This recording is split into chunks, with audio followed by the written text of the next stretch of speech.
Em um momento em que muitas partes dos Estados Unidos começam a relaxar as restrições adotadas em resposta ao novo coronavírus, a notícia de que 2 funcionários da Casa Branca receberam diagnóstico positivo nos últimos dias vem gerando dúvidas sobre a mensagem do governo americano de que é seguro voltar ao trabalho. Na sexta-feira, 8/5, Kate Miller, porta-voz do vice-presidente, Mike Pence, recebeu diagnóstico positivo de Covid-19, a doença causada pelo novo coronavírus. No dia anterior, foi um militar que trabalha na Casa Branca em contato próximo com o presidente Donald Trump.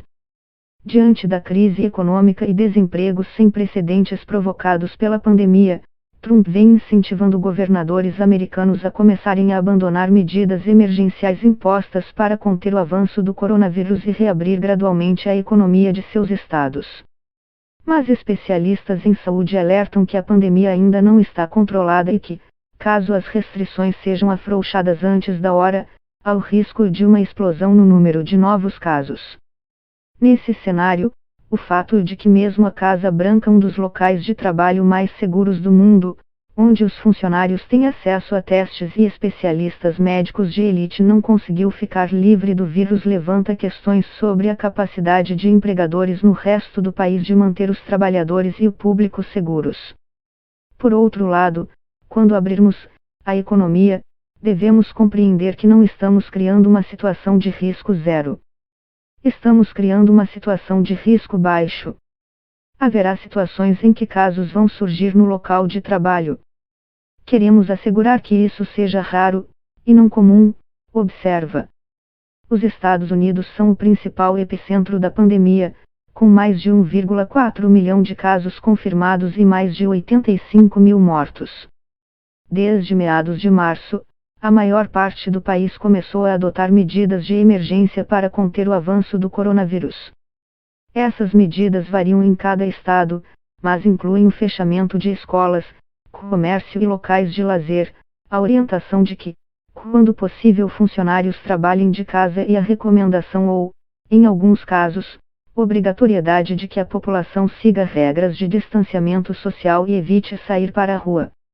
Mas, nas últimas semanas, vários estados começaram a permitir a reabertura de alguns estabelecimentos, relaxar regras de distanciamento social e levantar restrições sobre a movimentação de pessoas. Alguns chegaram a registrar protestos de manifestantes armados exigindo a reabertura da economia. Nossa capacidade de testes é a melhor do mundo, de longe. Os números estão caindo na maior parte do nosso país, que quer reabrir e voltar a funcionar. Está acontecendo, de maneira segura, tuitou Trump nesta semana. Mas especialistas em saúde salientam que, apesar da queda no número total de novos casos de Covid-19 por dia no país, vários estados e cidades ainda registram grande aumento na taxa diária de novas infecções. Na terça, 12/5, membros da força-tarefa criada pela Casa Branca para responder à pandemia disseram, em depoimento ao Senado por videoconferência, que o país ainda não tem capacidade para conter o aumento de casos que deverá ocorrer se a economia for reaberta muito rapidamente. Há o risco real de desencadear um surto que não conseguiremos controlar, afirmou o diretor do Instituto Nacional de Alergias e Doenças Infecciosas do ZEUA, Anthony Fauci, considerado o mais importante especialista em doenças infecciosas do país. Entre as lacunas mencionadas está a capacidade ainda insuficiente para testar e monitorar todos os que vão voltar a trabalhar e rastrear os contatos dos infectados. Trump diz que a expansão do acesso a testes é parte crucial do plano para reabrir a economia americana de maneira gradual e segura e afirmou nesta semana que os Estados Unidos têm capacidade inigualável. Os Estados Unidos realmente lideram no volume total de testes, com cerca de 10 milhões feitos até o momento. Mas quando comparado o número de testes per capita, esse total representa 3% da população, e fica atrás de vários outros países. Atualmente, são realizados em média 280 mil testes por dia no país.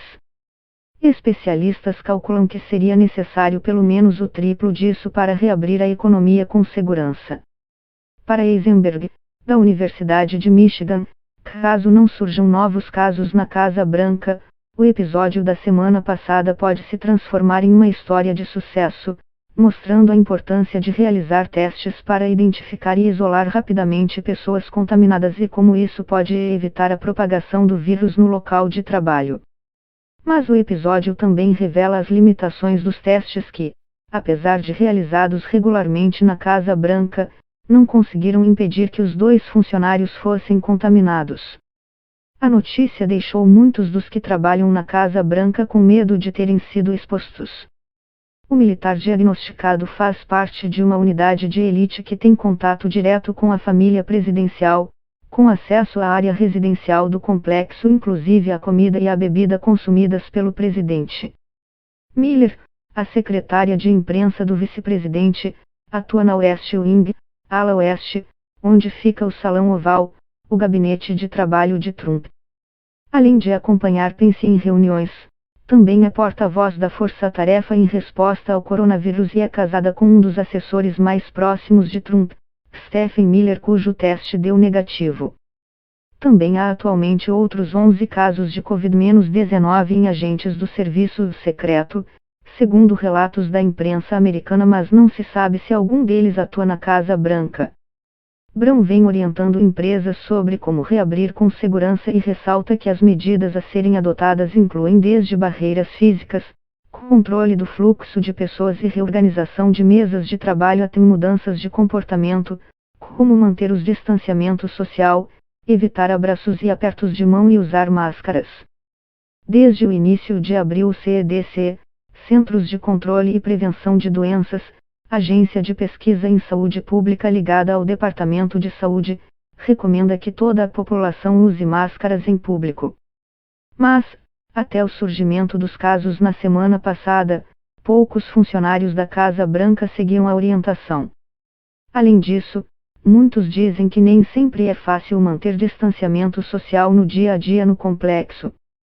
Depois dos diagnósticos, foram implementadas novas medidas de segurança, entre elas a exigência de que os funcionários usem máscaras enquanto estiverem no prédio, exceto em suas próprias mesas de trabalho, e que respeitem regras de distanciamento social. Todos os que trabalham em proximidade com Trump ou Pence, assim como visitantes, estão sendo testados diariamente. Também é realizada a medição de temperatura de todos no complexo e limpeza profunda de locais de trabalho. O CDC recomenda que qualquer pessoa que tenha tido contato próximo com alguém infectado pelo coronavírus fique em isolamento voluntário por 2 semanas, o período de incubação do vírus, para evitar o risco de contaminar os outros. Mas apesar do contato próximo com Miller, o vice-presidente, que lidera a força-tarefa de resposta ao coronavírus, decidiu não seguir a orientação. Os testes dele e de Trump deram negativo. O presidente não usou máscaras nem mesmo em um evento na semana passada, realizado após os diagnósticos dos funcionários, que teve a participação de veteranos da Segunda Guerra Mundial, todos com mais de 90 anos e, portanto, parte do grupo de risco. A porta-voz da Casa Branca, Kayleigh McEnany, disse que todas as recomendações dadas a empresas que têm trabalhadores essenciais estão sendo seguidas pela Casa Branca, e salientou que Trump e Pence são testados regularmente e que está sendo feito rastreamento das pessoas que estiveram em contato com os funcionários infectados. Brown, da Universidade Cornell, ressalta que, em qualquer local de trabalho, pessoas em posições altas devem servir de modelo do comportamento que querem que os demais sigam.